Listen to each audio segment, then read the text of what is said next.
എല്ലാവർക്കും നമസ്കാരം. എൻ്റെ വേറൊരു വീഡിയോയിലേക്ക് എല്ലാവർക്കും വെൽക്കം. സോ ഒരുപാട് ആൾക്കാർ യൂറിക് ആസിഡിനെ കുറയ്ക്കാൻ വേണ്ടി ഒരുപാട് കഷ്ടപ്പെടുന്നുണ്ട്, ഒരുപാട് മരുന്നുകൾ കഴിക്കുന്നുണ്ട്, എന്നിട്ടും മാറുന്നില്ല. യൂറിക് ആസിഡിൻ്റെ നമുക്ക് പെട്ടെന്ന് കാണുന്ന ലക്ഷണം എന്ന് പറഞ്ഞാൽ കാലുമൊക്കെ നല്ല നീരായിരിക്കും, അവിടെയൊക്കെ നല്ല തടിച്ച് കൊഴുത്തിരിക്കും, ചിലവരുടെയൊക്കെ ഒരു ഭംഗിയൊക്കെ ഉണ്ടാവും.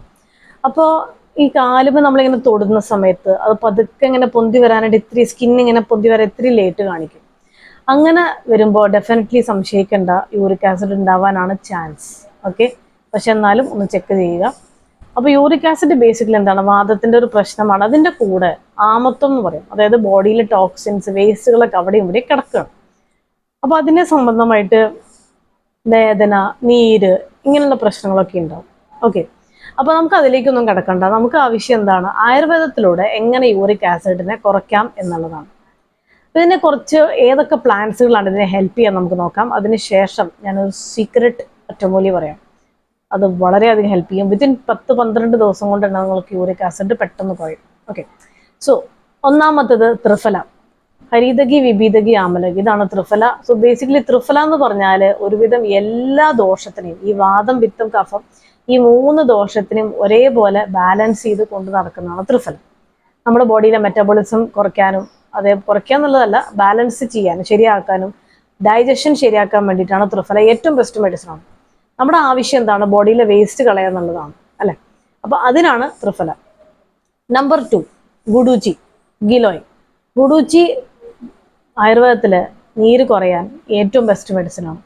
ഒരുവിധം എല്ലാ ആയുർവേദ പേറ്റന്റ് മെഡിസിൻസിലൊക്കെ, ഒരുവിധം എല്ലാ മരുന്നുകളിലും ഗുഡൂച്ചി, ശല്ലകി ഇങ്ങനെയുള്ള മെഡിസിൻസ് ഒക്കെ കാണാൻ പറ്റും. കാരണം എന്താ വെച്ചാൽ രണ്ടും ബെസ്റ്റ് മെഡിസിനാണ്. നീര് കുറയാനും, വേദന കുറയാനും, അല്ലെങ്കിൽ ഈ ജോയിൻസിനിടയിലുള്ള ഫ്ലൂയിഡ് വെക്കാനൊക്കെ ബെസ്റ്റ് മെഡിസിനാണ് ഗുഡൂച്ചി. അടുത്തത് വേപ്പ്, നീം. നീം നമ്മുടെ ബോഡിയിൽ ഒരു കൂളിംഗ് എഫക്റ്റ് തരാൻ നീം വളരെ നല്ലതാണ്. അതായത് ഈ പിത്തദോഷത്തിനെ ബാലൻസ് ചെയ്യാൻ നീം ബെസ്റ്റാണ്. ഈ നീമിന്റെ, വേപ്പിന്റെ ഇലകൾ നമുക്ക് ചവച്ച് കഴിക്കാം, നന്നായിട്ട് വാഷ് ചെയ്തിട്ട്. അതല്ല എന്നുണ്ടെങ്കിൽ ഈ വേപ്പ് തിളപ്പിച്ചാറിയ വെള്ളത്തിൽ ഒന്ന് മേല് കഴുകി കഴിഞ്ഞാൽ ബോഡിയിൽ എന്തെങ്കിലും തരത്തിൽ ചൊറിച്ചിലുകളോ ബുദ്ധിമുട്ടുകളോ അല്ലെങ്കിൽ ഒരു ചൂട് ഉണ്ടെങ്കിൽ അതും ഈ വേപ്പിലൂടെ പോയി കിട്ടും. അപ്പോൾ വേപ്പ് ബെസ്റ്റ് മെഡിസിനാണ്. ഈ വേപ്പൊക്കെ ഈ ഉള്ളിലേക്ക് ചെന്നാണ്ടല്ലോ ബോഡിയിൽ ഒരുവിധം എല്ലാ ടോക്സിൻസും മാറിക്കിട്ടും. നെക്സ്റ്റ് മഞ്ഞള്. മഞ്ഞള് നമ്മുടെ നോർത്ത് ഇന്ത്യയിലൊക്കെ ഒരു ഇതുണ്ട്, എന്തെങ്കിലും നമുക്കൊരു ഇഞ്ചുറി പറ്റി, അല്ലെങ്കിൽ ഒരു പനി പിടിച്ചു, അല്ലെങ്കിൽ ഒരു ജലദോഷം പിടിച്ചു, അവിടെ ഉള്ളവരുടെ വിശ്വാസം അല്ലെങ്കിൽ ഒരു രീതി എന്ന് പറഞ്ഞാൽ ഹൽദി കാ ദൂത് എന്ന് പറയും. അതായത് മഞ്ഞള് പാലിലിട്ട മഞ്ഞള്, അത് ഈ പറയുന്ന പോലെ ഒരു ഇളം ചൂടുള്ള പാലിൽ മഞ്ഞൾ ഇട്ടിട്ട് വേണമെങ്കിൽ ഇത്തിരി കുരുമുളക് മിക്സ് ചെയ്തിട്ട് കഴിച്ചു കഴിഞ്ഞാൽ ജലദോഷം, പനിയൊക്കെ പിറ്റേ ദിവസത്തേക്ക് നല്ല മാറി ഇമ്മ്യൂണിറ്റി ഒക്കെ കൂടാൻ വേണ്ടി ഏറ്റവും ബെസ്റ്റ് മെഡിസിനാണ്. അപ്പൊ നമുക്കും അത് പരീക്ഷിച്ച് നോക്കാം, അവർ മാത്രമേ ഉള്ളൂ, നമുക്കും പരീക്ഷിച്ച് നോക്കണ്ട, അല്ലേ? അതേമാതിരി അടുത്തത് തഴുതാമ, പുനർനവയൊക്കെ ഏറ്റവും ബെസ്റ്റാണ്. യൂറിക് ആസിഡ് കുറയാൻ ബെസ്റ്റാണ്. യൂറിക് ആസിഡ് കുറയാന്നുള്ളതല്ല, തഴുതാമ നമുക്ക് എന്താണ് ആവശ്യം, നീര് കുറയാന്നുള്ളതാണ്.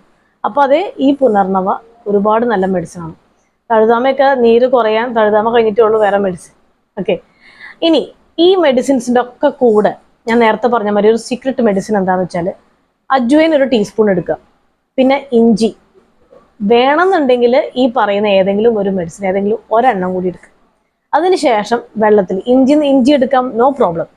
എന്നിട്ട് ഇഞ്ചി ഇട്ട് ഇത് രണ്ടും ഇട്ടിട്ട് തിളപ്പിച്ചാറിയ വെള്ളത്തിൽ, അല്ലെങ്കിൽ തിളപ്പിച്ച വെള്ളത്തിൽ, നമുക്കത് ആറിക്കഴിഞ്ഞാൽ കുഴപ്പമൊന്നുമില്ല, ചൂട് പോയാലും കുഴപ്പമില്ല.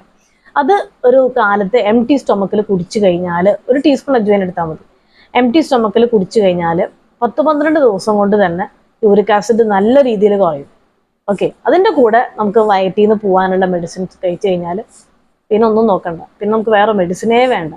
ഒരുപാട് പേര് കഷായങ്ങളും മറ്റു ഗുളികകളൊക്കെ കഴിച്ച് കഷ്ടപ്പെടുകയാണ്, അതിലൊക്കെ ഭേദം ഒറ്റ മരുന്നല്ലേ. അപ്പോൾ എന്തായാലും ആർക്കെങ്കിലും യൂറിക് ആസിഡിൻ്റെ പ്രശ്നമാണെങ്കിൽ എത്രയും പെട്ടെന്ന് തന്നെ പേഴ്സണലി എനിക്ക് മെസ്സേജ് അയക്കുക. നമ്പറൊക്കെ ഈ ലിങ്കിൻ്റെ അടിയിൽ തന്നെയുണ്ട്.